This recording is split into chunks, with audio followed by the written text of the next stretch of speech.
Copyright disclaimer under Section 107 of the Copyright Act of 1976. Allowance is made for fair use for purposes such as criticism, comment, news reporting, scholarship, and research. Fair use is a use permitted by copyright statute that might otherwise be infringing. Non-profit, educational, or personal use tips the balance in favor of fair use.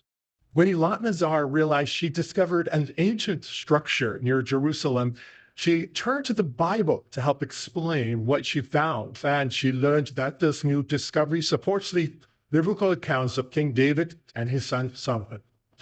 King Solomon is an intriguing figure because the Bible makes so many claims about him, controlling vast amounts of territory, with a reputation for unparalleled wisdom that settled disputes with clarity and the grandeur of the majestic temple gracing Jerusalem's skyline. King Solomon's legacy echoes through the ages. Now, in a breathtaking twist that has captivated scholars worldwide, a team of Israeli archaeologists has recently unearthed the long-lost tomb of this legendary king. What secrets did this celebrated king take to his grave?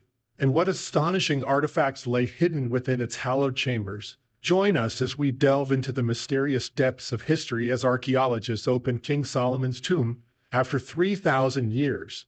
And what they found inside shocked the world. A historic discovery.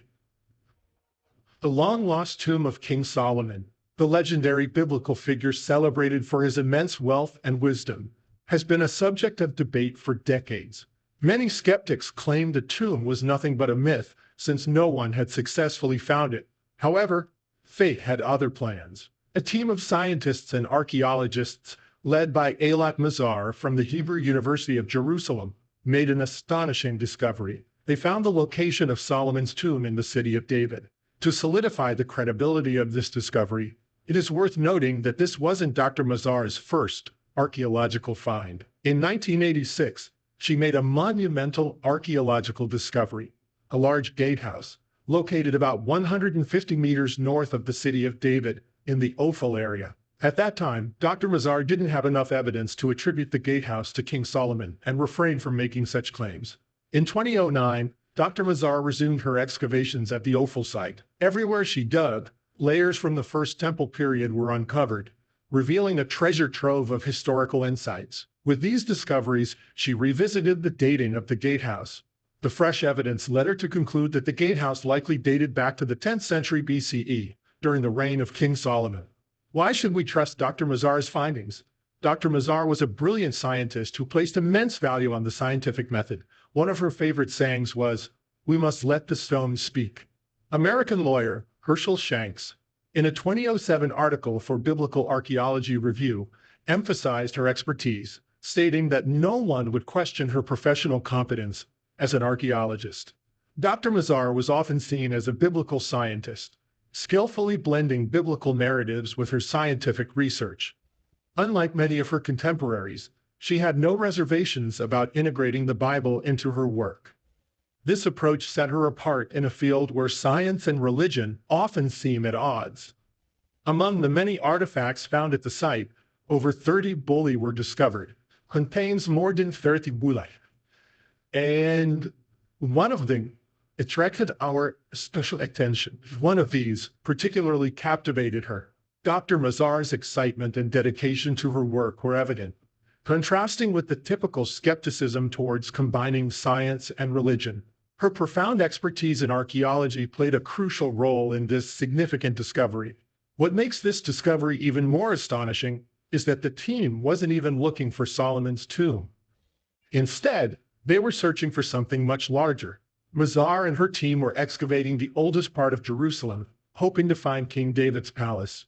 During their work, they uncovered a massive wall segment about 210 feet long, known in Arabic as the Cave of the Kings. What is this place? What is its purpose? Who built it and why? The archaeologists were eager to find out. The segment they uncovered included a gatehouse, a corner tower, and a royal structure. The archaeologists were stunned by the wall's size, suspecting it might be part of an even grander building like a temple or palace. They were thrilled at the possibility that this structure was connected to King Solomon's reign. Radiocarbon dating indicated that the site was from the period when King Solomon ruled. Dr. Mazar noted that this was the first time they had found a structure from that era that could match the descriptions of King Solomon's buildings in Jerusalem. But could this have been built by another king and not Solomon?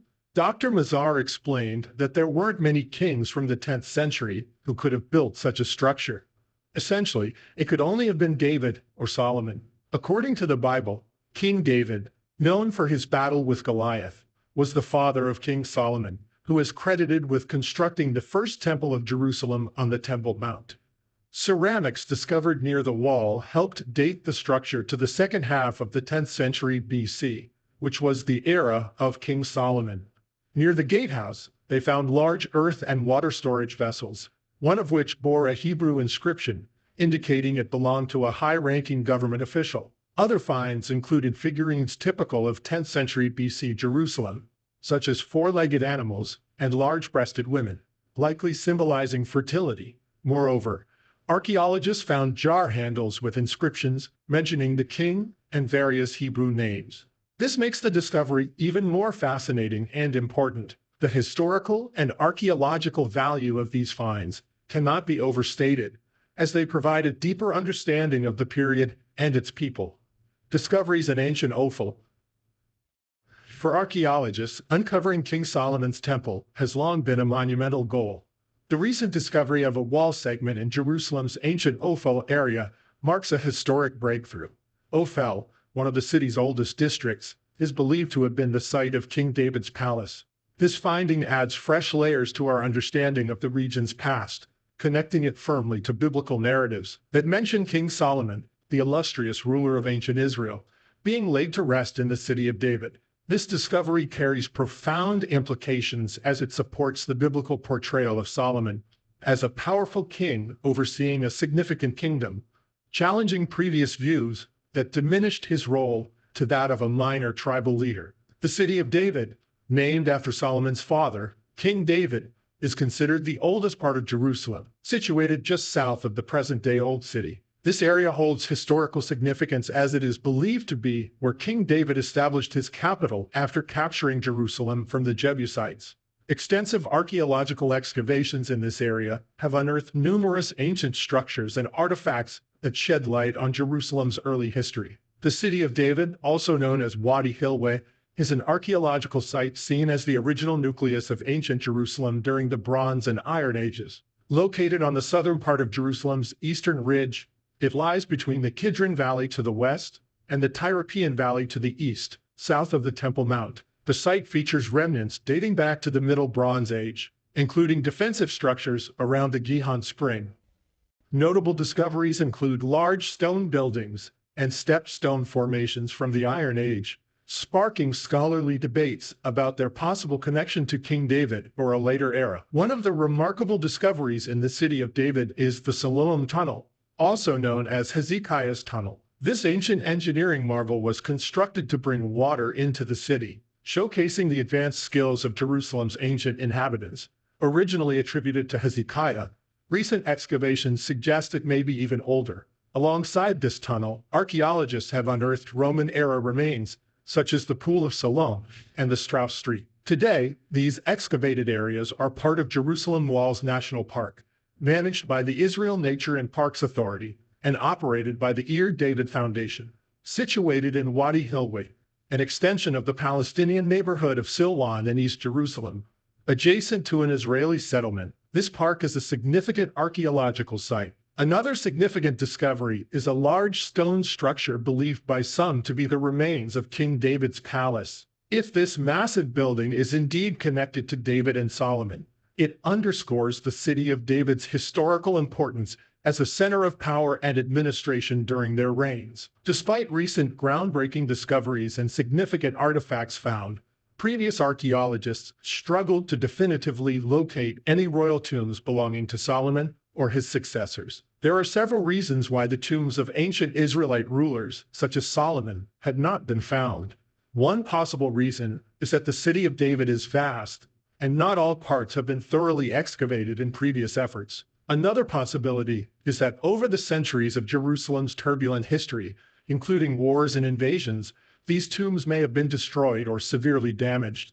As a result, ancient structures could have been buried beneath later constructions. However, these challenges did not deter archaeologists from pursuing the search for these royal tombs. They recognized the profound significance such discoveries would have